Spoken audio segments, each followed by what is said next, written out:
Hello everyone, I hope you're all keeping the very best and welcome back to another video. In tonight's boxing video, we are going to be discussing what you should do when you have someone hurt. You've maybe given them an 8 count, they are maybe visibly dazed, lying on their back, making their way to their feet, and you go in for the kill, but somehow you can't finish the fight. There is a few reasons for this. Maybe you're also in the position where you've had someone hurt, but you end up getting caught yourself. You have someone hurt, but you end up fatiguing. These are some of the things that do happen when you don't apply the right tactics. Now, what you should do when you have someone hurt is going to be all down to the moment and how you can keep your composure, what you feel is right in that present moment. There is many things I could say to you tonight, but when push comes to shove, your adrenaline kicks in. Sometimes you just fight and you do what you need to do. But is this going to be the best solution every single time, depending on who you are fighting, how skilled they are? Have they been in wars before? Have they been in a situation before where they know from experience how to weather the storm?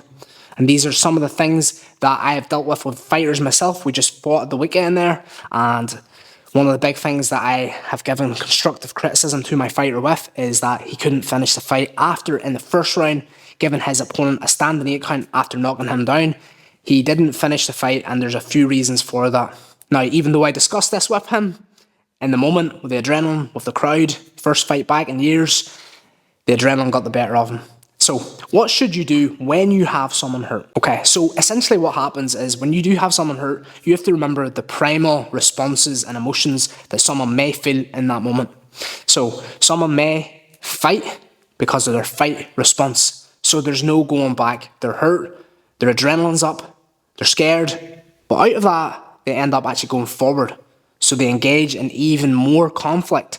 This type of person can be dangerous because even when they're hurt, they can still land a knockout shot. One of my favourite examples of this is a Toro guy, because when he got hurt, he would go into fight mode and sometimes land in the best knockouts in boxing because of this. The other example is someone actually flights, so they run, they try to hold on, they get themselves out of that situation as best as they can. And sometimes what can happen here is that if you don't apply the pressure and you take a backward step, you could lose the opportunity. This person's on the back pedal, they're running fast, they're moving away, they're clenching, they're trying to avoid as best as they can. And if you do the opposite and don't apply pressure and take a backward step, you're allowing them off the hook. I've also seen this before. So I'm going to give you a couple of strategies and alternatives that we can use to stop fights. Okay, so the first tactic we're going to cover is when we have someone hurt, they are in fight response. So this is where we crack them hard. They've maybe taken a knee, a standing 8 count, or you see them visibly dazed. Instead of retreating, they actually come forward more aggressive, okay, because they have that fight response in them, okay? So what do we do here in this situation? Do we go in for the kill then and there? It's really hard to know, isn't it? It's really hard to know what you should do in that exact moment. You have them hurt, by the way, so they are going to be susceptible to actually getting cracked again. However, this person may become extremely dangerous, swinging even harder. Their adrenaline is up. They are in fight response. And sometimes what can happen here is, one, you get hurt yourself, okay? So you end up engaging and getting cracked yourself, and we've seen this many times throughout boxing history. Second to that, we start to spoil our work. So they're in fight response, they're swinging, and now we come into too close of range, okay? So maybe where we had the most success was we cracked them from long range, okay? But now, because we have them hurt, we feel the need to come in closer, okay, to end the job. And sometimes it ends up happening here, it gets very scrappy, very through and you end up not being able to finish them or get hurt yourself. So what should you do in this situation? So from my experience, what really works well is you've got someone hurt. They are a fighter, they are a warrior, and they're going to come forward. So let's go back to the boxing, let's go back to the basics. Let's get the jab going, stiffen the jab up, and what's really going to work in this situation is feints, okay? So feinting that big hand again, let them swing and miss so we can counter-attack, okay? We want to use our footwork, angles, okay? and making sure that we're fainting plenty, okay, getting their nervous system responding, getting them heavy, okay, because they're responding and reacting to anything that's going on. They're going to be swinging, fatiguing even further, and then we can come back into engage, okay. We want to make every shot meaningful, and rather than just trying to swing, okay, and finish and put everything into every single shot, we want to be tactical in every shot that we're throwing. So we land a feint, we land a jab, they swing and miss, we step back, backhand, okay, we apply effective pressure with the jab, using our angles, and then that is how we get the finish. We want to make sure that defense is important here, that we have our hands tight, we don't get careless and get caught ourselves.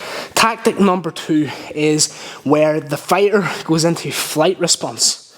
So they're moving away a lot, they're circling around, they're pulling their head back, they're maybe even being more awkward than they were beforehand from when they got hurt. So they're maybe turning their head away, okay?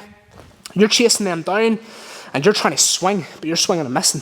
So you're becoming more fatigued, more frustrated, and sometimes what ends up happening here in this situation is you do become fatigued. Not necessarily that you might get hurt yourself, because their response is their flight, they're running from you. So what should you do in that situation? So the way I would like to approach that one again is they're already nervous, they're already in flight response.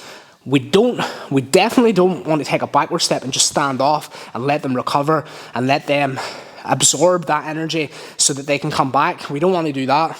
But at the same time, we don't want to be swinging carelessly. We don't want to be swinging, rushing in, chasing them like a headless chicken. We want to be effective here, so we want to cut off the ring. So if we see them circling around, moving away, trying to get out of danger, we just want to apply effective pressure, cutting the ring off, using our jab. And again, like the previous tip, we want to be applying feints, okay? Loading their nervous system, getting them thinking, getting them reacting, okay? Go back to the basics, the stiff jab, okay? Head movement, angles, cutting the ring off, tiring them down even further where they have no choice now to be backed into a corner. And that is where we're going to apply our boxing, our style of fighting that we like, and hurt them more so than just swinging, just trying to finish the job then and there.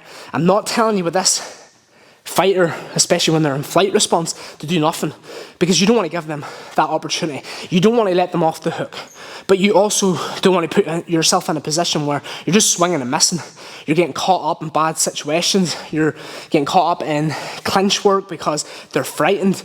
You don't want to be doing that, but at the same time, you want to apply effective aggression, okay? So that is where we're applying pressure in a tactical sense. We're not just swinging and missing. We're feinting, we're stepping in, we're cutting off the ring, we're using the jab, we're feinting, we're backhand. As they go, we cut the ring off, they run fast, we circle around fast, but we don't have to over-engage, okay? Let them tire themselves out, and they will.